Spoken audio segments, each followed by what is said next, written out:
다니엘서 첫 번째 시간으로 뜻을 정한 하나님의 사람, 이런 제목으로 말씀드리기를 원합니다. 다니엘은 유다왕 여호야김 3년에 바벨론으로 포로로 끌려온 소년입니다. 1절, 2절을 제가 다시 한번 읽어보겠습니다. 유다왕 여호야김이 다스린 지 3년이 되는 해에 바벨론 왕 느부갓네살이 예루살렘에 이르러 성을 에워쌌더니 주께서 유다왕 여호야김과 하나님의 전 그릇 얼마를 그의 손에 넘기심에 그가 그것을 가지고 시날 땅 자기 신들의 신전에 가져다가 그 신들의 보물창고에 두었더라. 방금 읽은 이 말씀에 의하면 다니엘은 언제 바벨론으로 끌려오는가 하면 여호야김 왕 3년에 끌려오게 됩니다. 그때는 기원전 605년입니다. 여호야김은 유다의 왕들 중에서 끝에서 세 번째 왕이지요. 유다의 마지막 왕은 시드기야 왕이고, 시드기야 왕 이전에는 여호야긴 왕이고, 그리고 여호야긴 왕 바로 전에가 여호야김 왕입니다. 그런데 이 여호야김 왕은 어떤 사람이냐? 대단히 악한 왕이었습니다. 어느 정도로 악한 왕이었는가 하면 하나님의 말씀을 읽어주면 읽은 부분을 면도칼로 도려내어서 불에 태울 정도로 악한 그러한 사람이었습니다. 그 말씀이 예레미야 36장 21절부터 23절에 나오는데 제가 한번 읽어드리겠습니다. 왕이 여후디를 보내어 두루마리를 가져오게 하매 여후디가 서기관 엘리사마의 방에서 가져다가 왕과 왕의 곁에 선 모든 고관의 귀에 낭독하니 그때는 9째 달이라. 왕이 겨울 궁전에 앉았고 그 앞에는 불피운 화로가 있더라. 여후디가 서너 쪽을 낭독하면 왕이 면도칼로 그것을 연하여 베어 화로불에 던져서 두루마리를 모두 태웠더라. 하나님의 말씀을 읽어주면 그 읽은 부분을 도려내는 거예요. 두루마리 성경이니까 읽은 만큼 찢어내는 거예요. 그러면서 그걸 화롯불에 이렇게 던지는, 그렇게 못된 짓을 한 사람이 여호야김 왕입니다. 이 사람의 아버지는 요시야 왕인데 요시야 왕은 또 유다의 모든 왕들 중에서 가장 훌륭한 왕이었습니다. 이 사람은 하나님의 말씀을 들었을 때 어떻게 했습니까? 옷을 찢었다고 우리 성경이 기록하고 있습니다. 옷을 찢었다는 이 말은 마음을 찢는 것, 하나님께 통해 차복하는 것을 의미하죠. 하나님 앞에서 그 정도로 순수하고 참 좋은 왕이 이 사람의 아버지 요시야 왕이었는데, 요시야 왕의 아들 여호야김은 정말 악한 그런 사람이었습니다. 그래서 하나님께서 어떻게 하는가 하면 바벨론으로 하여금 유다를 치게 하고 유다 사람들을 바벨론으로 끌어가게 만들지요. 그래서 이때가 유다 사람들이 바벨론으로 처음 끌려간 때입니다. 그 후에도 유다 사람들이 바벨론으로 끌려가게 되는데 언제 끌려가게 되는가 하면 여호야김의 다음 왕 여호야긴 왕 때 또 끌려가게 됩니다. 그 말씀이 열왕기하 24장에 나오는데 그것 한번 제가 읽어드리겠습니다. 열왕기하 24장 10절부터 14절까지 말씀 제가 읽어드리겠습니다. 그때의 바벨론의 왕 느부갓네살의 신복들이 예루살렘에 올라와서 그 성을 에워싸니라. 그의 신복들이 에워쌀 때에 바벨론의 왕 느부갓네살도 그 성에 이르니 유다의 왕 여호야긴이 그의 어머니와 신복과 지도자들과 내시들과 함께 바벨론 왕에게 나아가매 왕이 잡으니 때는 바벨론의 왕 8째 해이라. 그가 여호와의 성전의 모든 보물과 왕궁 보물을 집어내고 또 이스라엘의 왕 솔로몬이 만든 것 곧 여호와의 성전의 금그릇을 다 파괴하였으니 여호와의 말씀과 같이 되었더라. 그가 또 예루살렘의 모든 백성과 모든 지도자와 모든 용사 10,000명과 모든 장인과 대장장이를 사로잡아가매 비천한 자 외에는 그 땅에 남은 자가 없었더라. 그래서 바벨론 왕이 또 쳐들어와가지고 수많은 유다 사람들을 잡아갔는데 어느 왕 때 그랬다고 이게 말씀하고 있는가 하면 여호야긴 왕 때 그랬다고 말씀하고 있죠. 오늘 본문 다니엘서 1장에서는 여호야김 왕 때 한 것을 말씀하고 있고 방금 읽은 이 말씀은 여호야긴 왕 때 그렇게 한 것을 말씀하고 있습니다. 방금 읽은 이 말씀은 언제 일어난 일인가 하면 기원전 597년에 일어난 일입니다. 그리고 이때 바벨론으로 끌려간 사람 중에 한 사람이 누군가 하면 에스겔 선지자입니다. 여러분들이 에스겔서 1장 1절부터 3절까지 말씀을 읽어보면 에스겔 선지자가 이때 여호야긴 왕 그 시절에 이제 끌려간 것을 여러분들이 알 수 있습니다. 그리고 유다는 이제 기원전 586년에 바빌론 제국에서 완전히 멸망하게 되는데, 그때도 또 수많은 유다 사람들이 바벨론으로 끌려가게 되지요. 그 말씀은 열왕기하 25장 8절부터 12절에 기록되어 있습니다. 제가 한번 읽어드리겠습니다. 25장 8절부터 12절. 바빌론 왕 느부갓네살의 19째 해 5월 7일에 바빌론 왕의 신복 시위대장 느부사라단이 예루살렘에 이르러 여호와의 성전과 왕궁을 불사르고 예루살렘의 모든 집을 귀인의 집까지 불살랐으며 시위대장에게 속한 갈대아 온 군대가 예루살렘 주위의 성벽을 헐었으며 성 중에 남아있는 백성과 바빌론 왕에게 항복한 자들과 무리 중 남은 자는 시위대장 느부사라단이 모두 사로잡아 가고, 시위대장이 그 땅에 비천한 자를 남겨두어 포도원을 다스리는 자와 농부가 되게 하였더라. 방금 읽은 이 말씀은 이제 유다가 바빌론 제국에서 완전히 멸망하면서 유다 사람들이 끌려간 그 말씀이지요.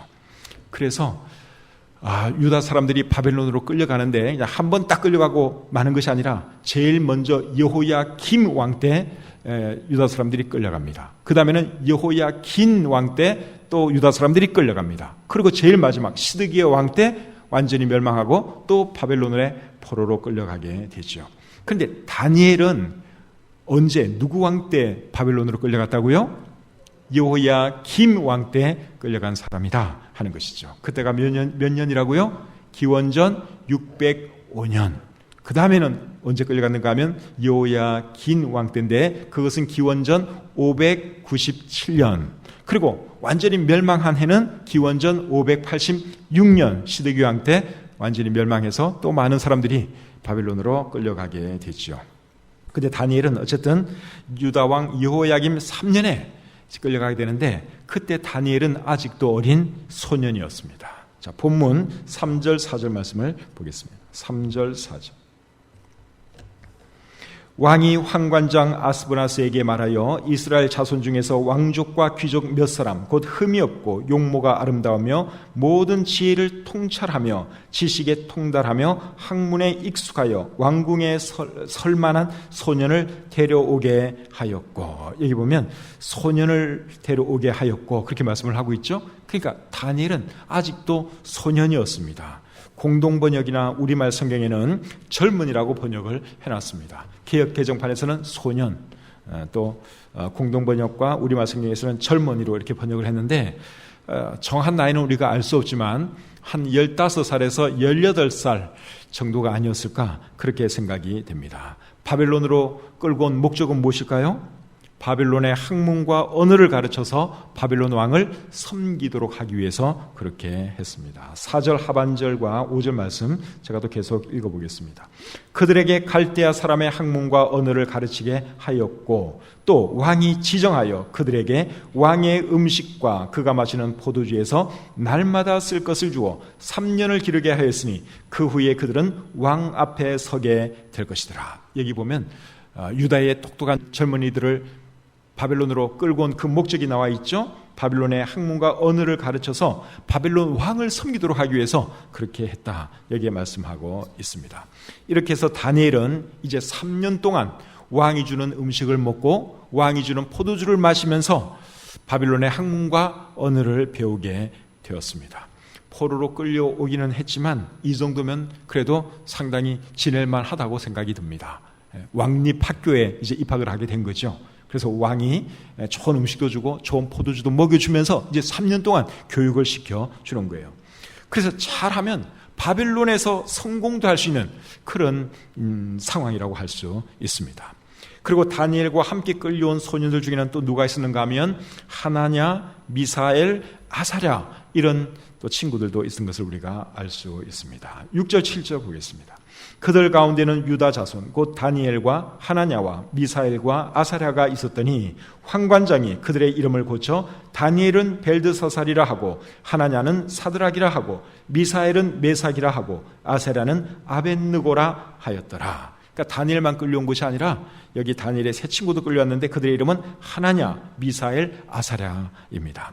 그런데 황관장이 이 사람들의 이름을 바벨론식으로 다 바꾸어 버렸습니다. 그래서 다니엘은 벨드사살로 바꾸었고 하나냐는 사드락, 미사엘은 메삭, 그리고 아사랴는 아벳느고라고 바꾸었습니다. 다니엘이라고 하는 이름의 의미는 하나님은 심판자이다, 그런 뜻인데 이 좋은 이름을 어떻게 바꿨는가 하면 벨드사살이라고 바꿨어요. 벨드사살의 의미는 벨이여 그의 생명을 지켜주소서, 그 뜻입니다. 벨은 바빌론 사람들이 섬기는 이제 우상 중에 하나죠. 그리고 하나냐는 여호와는 은혜로우시다, 그러한 뜻입니다. 근데 이 이름이 어떻게 바뀌었어요? 사드락이라고 바뀌었죠? 사드락은 마르둑의 명령, 그러한 뜻입니다. 마르둑도 바벨론의 이제 여러 신들 중에 하나입니다. 그리고 미사엘은 누가 하나님과 같은가, 이런 뜻인데 이 좋은 이름을 메삭으로 바꿨어요. 메삭은 누가 아쿠와 같은가. 아쿠도 바벨론의 신 이름입니다. 그 다음에 아사랴는 여호와께서 도우셨다, 그러한 뜻인데 이 이름을 아벳느고라고 바꾸었습니다. 아벳느고는 느고의 종, 그러한 뜻입니다. 느고도 물론 바벨론의 그 우상 이름이죠. 히브리 사람들의 이름에는 여러분 엘이라든가 야자가 많이 들어갑니다. 근데 엘의 의미가 뭔가 하면 하나님이라는 뜻이에요. 야는 야훼, 즉 여호와라고 하는 뜻입니다. 근데 방금 여기 나오는 네 사람의 이름에도 엘 아니면 야가 다 들어가요. 다니 엘, 여기 엘이 하나님이라는 뜻이에요. 그리고 하나냐, 하나니야, 그 야가 야훼, 여호와, 그러한 뜻입니다. 그리고 미사엘, 요 엘도 하나님이라는 뜻이고, 아사랴, 이거는 아사리야죠. 야, 아사리야인데 그 야도 여호와, 야훼, 그러한 뜻입니다.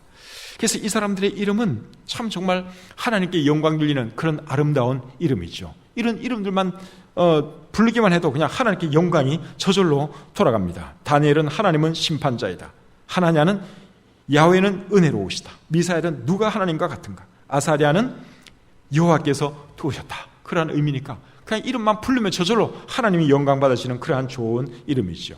그런데 바벨론에 와서 그 이름이 바벨론식으로 이제 바뀌게 되었습니다.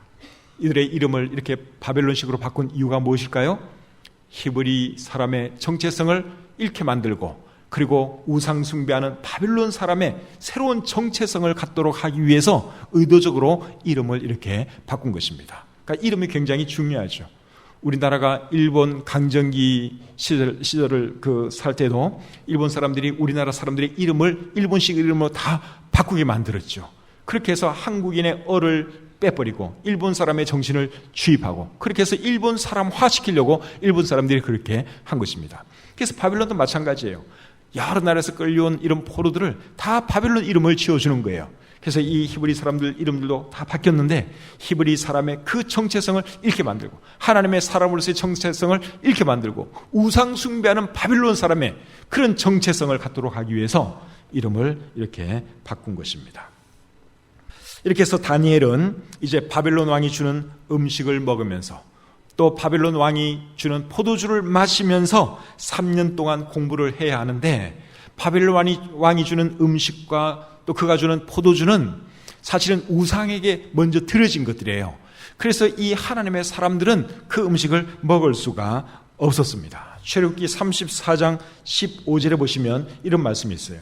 너는 삼가 그 땅의 주민과 언약을 세우지 말지니 이는 그들이 모든 신을 음란하게 섬기며 그들의 신들에게 제물을 드리고 너를 청하면 네가 그 제물을 먹을까 함이며. 그러니까 이 말씀 잘 보시면 하나님은 우상의 제물 먹는 것을 절대로 좋아하시지를 않습니다. 그러니까 이런 말씀을 듣고 자란 다니엘과 그의 세 친구들은 우상에게 바쳐진 그 왕의 음식을 먹을 수가 없었어요. 그래서 다니엘이 어떻게 합니까? 먹지 않기로 결심을 합니다. 자, 8절 말씀을 우리 같이 한번 읽어보겠습니다. 8절 시작. 다니엘은 뜻을 정하여 왕의 음식과 그가 마시는 포도주로 자기를 더럽히지 아니하리라 하고 자기를 더럽히지 아니하도록 환관장에게 구하니. 다니엘이 대단한 결심을 했습니다. 왕이 주는 그 음식을 먹지 않기로 지금 결심을 했는데 이게 여러분 보통 큰 결심이 아닙니다. 그것을 먹지 않으려면 이제 허락을 받아야 되는데 그 허락받는 게 이게 보통 어려운 문제가 아니잖아요. 허락을 안 해줄 수도 있는 그런 상황인데 어쨌든 먹지 않기로 결심을 했어요. 그리고 이때 다니엘의 나이가 15살에서 18살 정도의 청소년인데, 이때는 여러분 식욕이 제일 왕성한 때입니다. 여러분도 아마 쭉 돌아보시면 여러분이 가장 밥을 많이 먹었던 때가 언젠가 하면 그때예요. 중학교, 고등학교 요 시절 아마 여러분들이 식사를 제일 많이 했을 것입니다. 저도 그랬던 기억이 납니다. 근데 다니엘의 나이가 딱 그런 나이예요. 고기 보면 막 먹고 싶은 이제 그런 나이죠. 그런 상태에서 그걸 먹지 않기로 결심을 했으니 얼마나 어려운 결심을 그가 한 것입니까? 그리고 이제 허락을 구하겠다는 그런 마음을 먹게 되죠. 8절 말씀을 제가 다시 한번 읽겠습니다. 다니엘은 뜻을 정하여 왕의 음식과 그가 마시는 포도주로 자기를 더럽히지 아니하리라 하고 자기를 더럽히지 아니하도록 환관장에게 구하니.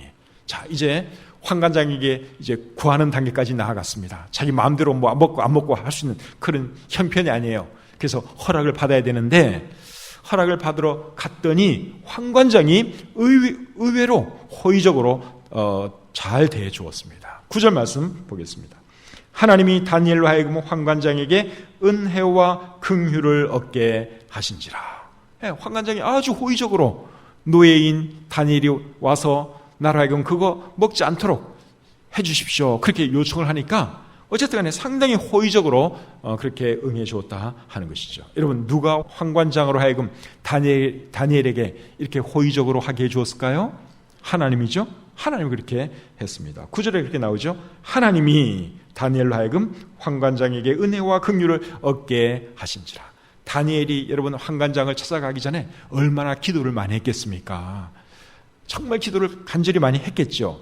그랬더니 하나님께서 환관장의 마음을 움직여 주셔서 다니엘에게 호의적으로 대할 수 있도록 도와주셨습니다. 그런데 다니엘이 환관장에게 요구한 것을 환관장이 마음대로 허락해 줄 수 있느냐? 또 그건 아닙니다. 왜냐하면 왕의 명령을 환관장이 마음대로 어길 수는 없는 거지요. 그래서 오늘 본문 10절에 보시면 이렇게 기록되어 있습니다. 환관장이 다니엘에게 이르되 내가 내 주 왕을 두려워하노라. 그가 너희 먹을 것과 너희 마실 것을 지정하셨거늘 너희의 얼굴이 초췌하여 같은 또래의 소년들만 못한 것을 그가 보게 할 것이 무엇이냐. 그렇게 되면 너희 때문에 내 머리가 왕 앞에서 위태롭게 되리라. 그러니까 다니엘에게 굉장히 호의적으로 잘 대해주는데 환관장이 마음대로 그래 그럼 그렇게 해줄 수는 없는 상황이었다 하는 것이죠. 왜냐하면 잘못하다가는 자기의 목이 날아갈 수 있기 때문에 그렇게 마음대로 해줄 수는 없었습니다. 그래서 다니엘이 어떻게 하는가 하면 한 가지 제안을 하게 되는데, 그 제안의 내용이 뭐죠? 10일 동안 채소와 물만 주어서 자기를 한번 시험해 봐달라 하는 거죠. 11절부터 13절 계속 보겠습니다. 환관장이 다니엘과 하나냐와 미사엘과 아사랴를 감독하게 한 자에게 다니엘이 말하되 청하오니 당신의 종들을 열흘 동안 시험하여 채식을 주어 먹게 하고 물을 주어 마시게 한 후에 당신 앞에서 우리의 얼굴과 왕의 음식을 먹는 소년들의 얼굴을 비교하여 보아서 당신이 보는 대로 종들에게 행하소서 하매. 다니엘이 참 지혜로운 제안을 했습니다. 그렇게 못 믿어오시면 10일 동안 한번 테스트를 해보십시오. 그래서 우리에게 왕의 진미가 아닌 그냥 일반 채소와 물만 주시고, 그리고 10일 동안 지켜본 뒤에 그리고 나서 결정을 해 주십시오. 그렇게 제안을 했죠. 정말 지혜로운 제안입니다. 그런데 이 제안은 위험한 제안일 수도 있어요. 만약에 그렇게 했다가 얼굴이 더 초췌해지면 어떻게 할 거예요?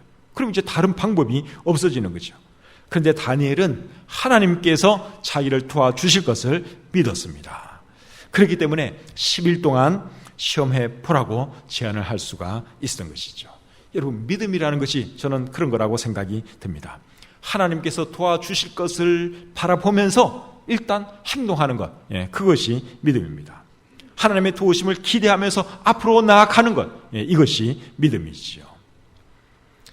그래서 환관장이 다니엘의 제안을 듣고 보니 별로 나쁜 제안 같지는 않아요. 그래서 일단 허락을 합니다. 14절 말씀 보겠습니다. 그가 그들의 말을 따라 열흘 동안 시험하더니, 자, 이제 허락을 해줘가지고 열흘 동안 시험을 하게 됩니다. 그래서 다니엘과 다니엘의 세 친구는 열흘 동안 고기 같은 거 전혀 안 먹고 왕의 진미 전혀 안 먹고 그냥 채소만 먹는 거예요. 그리고 물 마시고 채소 먹고 물론 이제 고기도 먹었겠죠. 그렇게 10일 동안 보내게 됩니다. 그리고 10일이 다 지났어요. 10일 뒤에 과연 어떻게 되느냐? 15절, 16절 보겠습니다. 15절과 16절 같이 읽겠습니다. 시작. 열흘 후에 그들의 얼굴이 더욱 아름답고 살이 더욱 윤택하여 왕의 음식을 먹는 다른 소년들보다 더 좋아 보인지라. 그리하여 감독하는 자가 그들에게 지정된 음식과 마실 포도주를 제하고 채식을 주니라. 열흘 뒤에 보니까 놀라운 일이 일어났어요. 원래 물만 마시고 채소만 먹어가지고는 그렇게 얼굴이 좋아질 수가 없는데 하나님께서 도와주셔서 고기, 포도주 이런 거 먹은 다른 사람들보다도 얼굴이 더 좋아지고 빛이 나고 건강해진 그런 결과를 얻었다 하는 것이죠. 여러분, 어떻게 해서 이런 일이 일어났습니까? 하나님께서 도와주신 것이죠. 그래서 하나님은 어떤 사람을 도와주시는가 하면 하나님을 믿는 사람, 하나님을 철저하게 신뢰하는 사람, 믿음 가지고 나아가는 사람, 그런 사람을 우리 하나님께서는 도와주십니다. 이런 사람은 안 도와주고 하나님 누구 도와주겠어요? 정말 믿음을 가지고 이렇게 하는데 하나님이 안 도와주실 수가 없는 것이죠. 그리고 하나님은 이들에게 육체만 건강하게 주신 것이 아니라 지혜와 총명도 뛰어나게 해 주셨습니다. 자, 17절부터 20절까지 말씀 보겠습니다. 하나님이 이 네 소년에게 학문을 주시고 모든 서적을 깨닫게 하시고 지혜를 주셨으니 다니엘은 또 모든 환상과 꿈을 깨달아 알더라. 왕이 말한 대로 그들을 불러들일 기한이 찼으므로 환관장이 그들을 느부갓네살 앞으로 데리고 가니 왕이 그들과 말하여 보매 무리 중에 다니엘과 하나냐와 미사엘과 아사랴와 같은 자가 없으므로 그들을 왕 앞에 서게 하고 왕이 그들에게 모든 일을 묻는 중에 그 지혜와 총명이 온 나라 박수와 술객보다 10배나 나은 줄을 아니라. 참 이 사람들이 정말 지혜롭고 총명한 사람이 되었어요. 3년 교육 다 마치고 이렇게 나니까 육체적으로도 그 어느 누구보다도 건강했고 그리고 지혜와 총명에 있어서도 이들을 따라갈 자가 없었습니다. 누가 그들을 그렇게 하게 해주신 거죠? 하나님이 그렇게 해주신 것입니다. 그래서 17절에 앞에 보면 하나님이 이 네 소년에게 학문을 주시고 모든 서적을 깨닫게 하시고 지혜를 주셨으니 하나님께서 그들로 하여금 그렇게 되도록 도와주신 것입니다. 하나님을 제대로 섬기기로 작정하고 하나님께 도움을 구했더니 하나님께서 이 사람들을 이렇게 축복해 주신 것이죠. 그리고 다니엘은 언제까지 왕궁에 있었는가 하면 고레스 왕 원년까지 있었다고 21절이 말씀해 주고 있습니다. 다니엘은 고레스 왕 원년까지 있으니라. 어디에 있었는 것을 말하는가 하면 궁에, 왕궁에 있었던 것을 말하는 것이죠. 고레스 왕은 바사, 즉 페르시아의 첫 번째 왕입니다. 바벨론 제국은 바사, 페르시아 제국에 의해서 무너지고 그 바사 제국, 페르시아 제국의 첫 번째 왕이 누군가 하면 고레스 왕이에요. 그리고 이 고레스 왕이 유다 사람들로 하여금 다 자기 나라로 돌아가게 해 주지요. 그 말씀이 에스라 1장 1절부터 3절에 기록되어 있습니다. 제가 한번 읽어드리겠습니다. 바사왕 고레스 원년에 여호와께서 예레미야의 입을 통하여 하신 말씀을 이루게 하시려고 바사왕 고레스의 마음을 감동시키심에 그가 온 나라에 공포도 하고 조소도 내려 이르되 바사왕 고레스는 말하노니 하늘의 하나님 여호와께서 세상 모든 나라를 내게 주셨고 나에게 명령하사 유다 예루살렘의 성전을 건축하라 하셨나니 이스라엘의 하나님은 참 신이시라. 너희 중에 그의 백성된 자는 다 유다 예루살렘으로 올라가서 이스라엘 하나님 여호와의 성전을 건축하라. 그는 예루살렘에 계신 하나님이시라. 자, 이 고레스 왕이 어떤 분인지 이제 이해가 되셨죠? 바벨론을 무너뜨린 페르시아의 첫 번째 왕이고 그리고 바벨론에 있던 모든 포로들을 다 자기 나라로 돌아가게 해준 그런 훌륭한 왕입니다. 근데 이 다니엘이 고레스 왕의 원년까지 궁에 있었다. 그렇게 말씀을 하고 있는데 그 해가 몇 년인가 하면 기원전 539년입니다. 그러니까 다니엘은 여러분 왕궁에서 총 몇 년의 세월을 보내는가 하면 이제 계산을 한번 해보세요. 다니엘이 몇 년도에 바벨론으로 끌려왔다 그랬죠? 기원전 605년에 끌려왔다고 제가 말씀을 드렸죠. 그리고 고레스 왕 원년까지 있었는데 고레스 왕 원년은 기원전 539년이에요. 그러면 605 빼기 539 하면 66년이 됩니다. 그러니까 이 다니엘은 66년간 어린 나이에 끌려와서 66년간 왕궁에서 일을 했습니다. 15살 때 끌려왔으면 81세까지 있었다는 말이고 18살에 끌려왔으면 84세까지 있었다 그 말이죠. 한평생을 왕궁에서 일을 한 것입니다. 다니엘이 여러분 이렇게 왕궁에서 오래 일할 수 있었던 비결이 뭔 줄 아십니까? 하나님을 제대로 섬겼기 때문에 하나님께서 그에게 이런 복을 주신 것입니다. 여러분들이 다니엘서를 계속 읽어보면 아시지만 다니엘의 삶에도 위기가 찾아옵니다. 그럼에도 불구하고 다니엘은 신실하게 하나님을 섬깁니다. 하나님을 섬기는 데 있어서 흐트러짐이 없습니다. 아무리 우상 숭배하라는 그런 압력이 들어와도 거기에 굴복하지 않습니다. 절대로 불의와 타협하지를 않습니다. 그것이 다니엘이 하나님의 사람으로서 그리고 정치인으로서 성공할 수 있었던 비결입니다. 사랑하는 성도님 여러분, 그리스도인으로서 이 세상을 살아가는 것이 절대로 쉽지 않습니다. 믿음 없는 이 세상 가운데서 믿음을 지키고 살아가는 거 쉽지 않습니다. 죄 많은 이 세상에서 죄의 유혹을 이겨내면서 살아가는 것 절대로 쉽지 않습니다. 그런데 여러분, 하나님의 사람 다니엘이 우상 숭배하는 바벨론에서 살아가는 것은 사실 더 어려운 일이었습니다. 우리가 이 땅에서 믿음을 지키며 살아가는 것보다 다니엘이 여러분 바벨론에서 믿음을 지키면서 살아가는 것은 훨씬 더 어려운 일이었습니다. 그럼에도 불구하고 다니엘이 우상 숭배하지 않았고 자신의 믿음을 지키며 살아갔는데 그렇게 할 수 있었던 비결이 뭐죠? 그렇게 살기로 그가 뜻을 정했기 때문에 그렇게 할 수 있었습니다. 오늘 이 본문 중에서 제일 핵심이 되는 말씀은 8절이에요. 여러분 8절 말씀을 다시 한번 보겠습니다. 다니엘은 뜻을 정하여 왕의 음식과 그가 마시는 포도주로 자기를 더럽히지 아니하리라 하고 뜻을 정했다고 말씀하고 있어요. 이게 중요합니다. 내가 어떻게 살아갈 것인가 확실히 뜻을 정하는 것이 우리에게도 필요한 것이죠.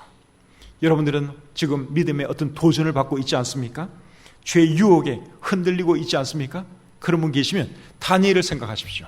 뜻을 정한 다니엘. 죄악 많은 그 바벨론에서도 뜻을 정하고 하나님께 온전히 영광을 돌렸던 그 다니엘을 여러분들이 생각하면서 뜻을 정하여 하나님을 잘 섬기는 저와 여러분들이 될 수 있기를 바랍니다. 뜻을 정하면 여러분 우상 숭배하지 않을 수 있습니다. 죄짓지 않을 수 있고 불의와 타협하지 않을 수 있습니다. 그리고 그렇게 살아가면 하나님께서 그 사람을 축복해 주십니다. 많은 사람들은 세상에서 잘 되려면 타협도 해야 되고 적당히 이렇게 믿지 않는 사람하고 어울려서 지내야 된다고 생각하는데 틀린 생각이에요. 다니엘처럼 오히려 뜻을 정하고 하나님 중심으로 살아가면 하나님께서 세상적으로도 잘 되게 해주시고 영적으로도 잘 되게 해 주십니다. 저와 여러분들에게도 그런 복이 있기를 우리 주님의 이름으로 축복합니다. 구독과 좋아요, 알림 설정 잊지 마세요. 강효민 목사님의 다니엘서 강해 설교집 장내일은 이러합니다를 구입하기 원하시는 분은 아래 연락처로 문의 주시기 바랍니다.